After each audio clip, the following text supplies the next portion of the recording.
Are you ready to delve into the mysteries of North Korea from a unique vantage point? Join NK News and Koryo Tours for the exclusive North Korea from a Distance tour.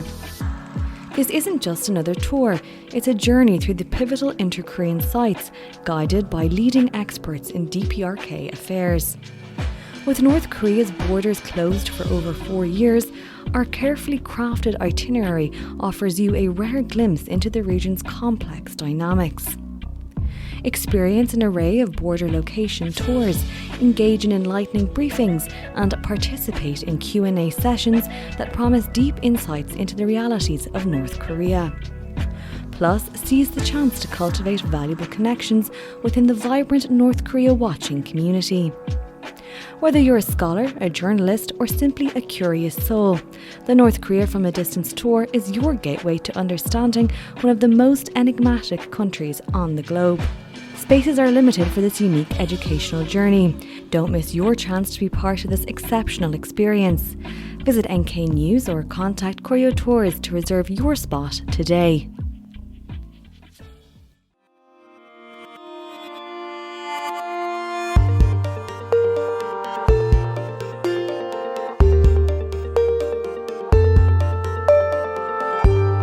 Hello listeners and welcome to the NK News podcast. I'm your host, Jacco Zwetsloot, and this short interview was conducted on the evening of Monday, the 29th of July, 2024. And joining me here in the studio for possibly the last time for now is Joe Smith, our outgoing intern. Joe, welcome back on the show. Thanks for having me. Joe, this is an Olympic week. All eyes are on France, not always for the right reason. But anyway, North Korean athletes, they've sent a team, and it's their first Olympics since the 28 Winter Olympics in Pyeongchang. Is that right? That is correct, yes. They missed out on 2020 Tokyo, which has, of course, moved to 2021 due to COVID. They didn't compete in 2022 Beijing Winter Olympics. Wow. So, this is the first time. The first time in 6 years that they've sent a sports team to an Olympics. How many people have they got out there? They've got 16 athletes, and then along with a delegation accompanying them. Right, 16 you've got your coaches and your political minders, etc., etc. Exactly, yes. Yeah, okay. What events are they focusing on? Yeah, they're called events, aren't they? Yeah, what Olympic events are they focusing on? The wrestling team is the largest contingent they're taking. But they got boxers, divers. Greco-Roman wrestling, yes, I believe. Yeah, not pro wrestling. That's my favourite sport. Sorry, go back. Yeah, and divers and what else? Boxers, divers, gymnastic, judo, table tennis. They've already won 3 table tennis games already. Really? Yeah. They Saturday they beat Japan in the mixed doubles. Yeah, and then, at the final stage, or is this still ongoing? This was, that was the last 16. They beat Japan, and in the quarterfinals yesterday, they beat a Swedish duo. Okay. And also the women's singles, the North Korean women's singles has beaten her Hong Kong opposition. Right, okay, so they're not yet at the medal stage, but they're getting in there. No, a good winning start. Yeah, good winning start. Yeah, okay. Yeah, 16. And they were on one of the boats going down the Seine, weren't they, for the opening? Yeah, nothing controversial happened. Nothing controversial happened. Just, the Republic of Korea got misnamed as the Democratic People's Republic of Korea. If you include all that, then it's a much bigger set of athletes they have. I wonder if the North Koreans chuckled. Now, were North Koreans wrongly named as the Republic of Korea in return? That's what I'd like to know. I don't think they were. I mean, I only saw the video going around of them, being called North Korea. I haven't seen anything to say. Okay, because then you've offended both Koreas, and that's a big no-no. Just to let Koreans know, they're not the only ones. I saw in the news today that South Sudan was wrongly named as Sudan in one of the sports. They got one job. Yeah, well, those people that are out there to name the countries, they do have one job. Very disappointing. Anything else on the Olympics, Joe? Yeah, well, actually, one thing is the weightlifting. They've got lots of good weightlifters, North Korea. They've won 18 medals in the past, 5 golds. But they weren't able to attend this because in 2022 with the IWF mandatory qualifiers, and North Korea didn't attend those due to the self-imposed border restrictions, which have kept them from attending any Olympics since Pyeongchang. So they're lucky that these 16 athletes have been able to qualify for the events that they're in. Yeah, in some ways. I mean, I don't know all the individual qualifying processes for each sport, but you're right. I'm sure there's a few more that. Yeah, I heard from an unofficial source, Joe, this has not been publicised in the news, that the North Koreans arrived at the airport, I guess probably Charles de Gaulle Airport in Paris, to a welcoming party of friendly foreigners, mostly French, but probably some local Koreans as well. Oh, well, I'm glad. Yeah, surprised but glad. Yeah. You don't want to arrive there and have nobody turn up to wave a hand or something. So that's a good way to start off.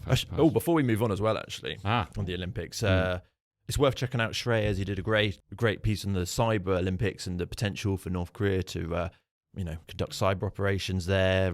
Wait, you mean nefarious cyber operations at the Olympics? Yeah.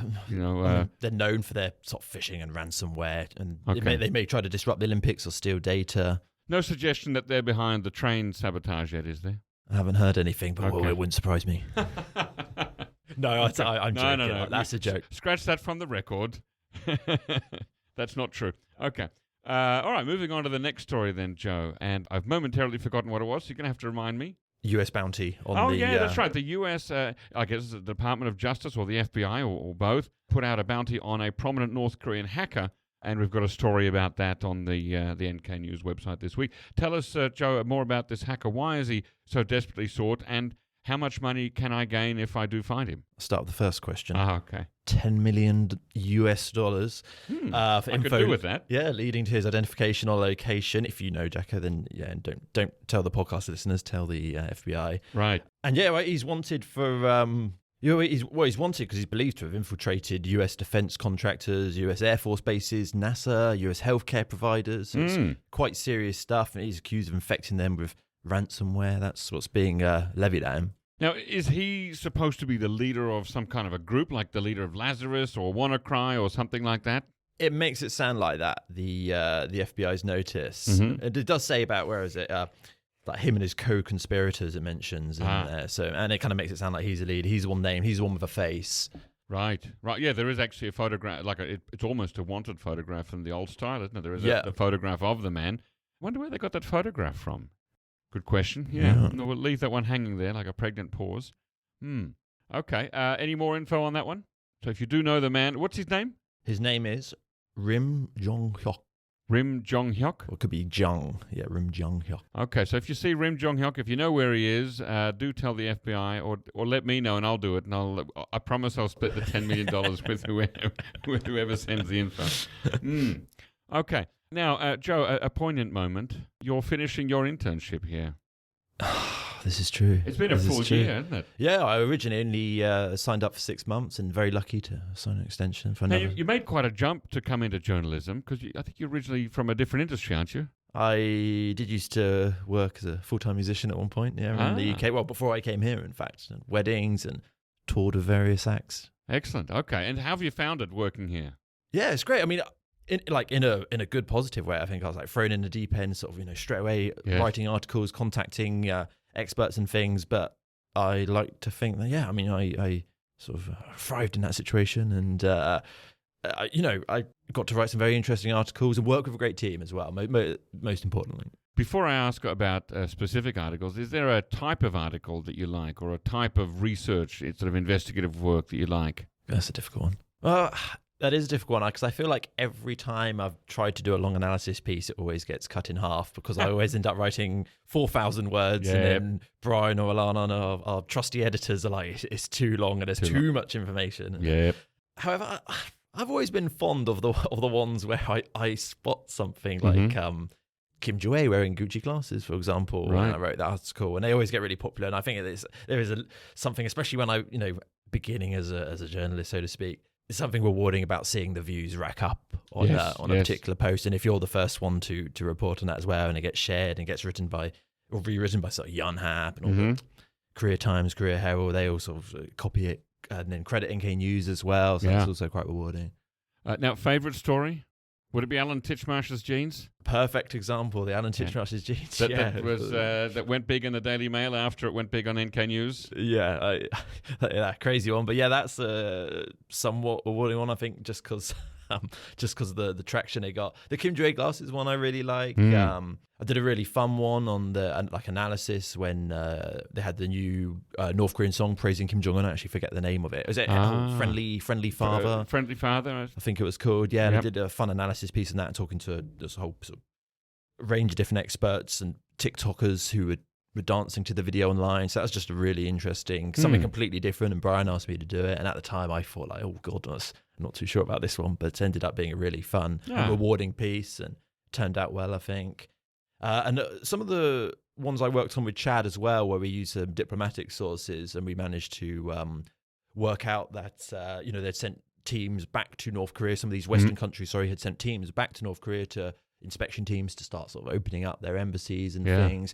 And even one of the piece me and Chad did as well on finding out that they hadn't been able to send second inspection teams, or that North Korea had effectively, after initially kind of letting them in, they then kind of sort of shut the door to these countries as well, and that's kind of remained in place since. And it's it's hard to know when it's going to change.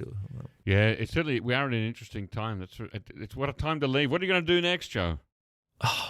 Yeah, well, I plan on continuing journalism, either in Korea or in the UK, but I'm not quite sure yet. The world's my oyster. The world is your oyster, Joe. Well, I do appreciate all the sterling work that you've been doing. You've been also helping me behind the scenes with the podcast. Our listeners should know that Joe has been a great support here in the NK News office to me personally in putting the podcast together. So always appreciate your help with that. Well, thank you very much, Jacco. And thank you for the customer-facing work as well, that people will see and remember. Every time they see a North Korean wearing Gucci glasses or Alan Titchmarsh wearing a pair of blurry jeans, they'll think of you. Joe did that. Yeah. That's right. Must remember to thank him. Yeah. All right. Thanks for coming on the show again, Joe, and all the best. Thank you.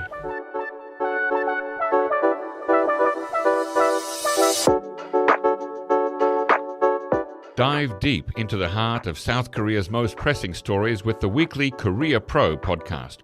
Hosted by Jongmin Kim and John Lee, this weekly 15-minute podcast is your source for thorough analysis on all things ROK. From intricate politics to dynamic cultural shifts, we cover it all. Tune in every Friday on KoreaPro.org, Apple Podcasts, Spotify, or wherever you listen to podcasts. Korea Pro Podcast, insight, not just information.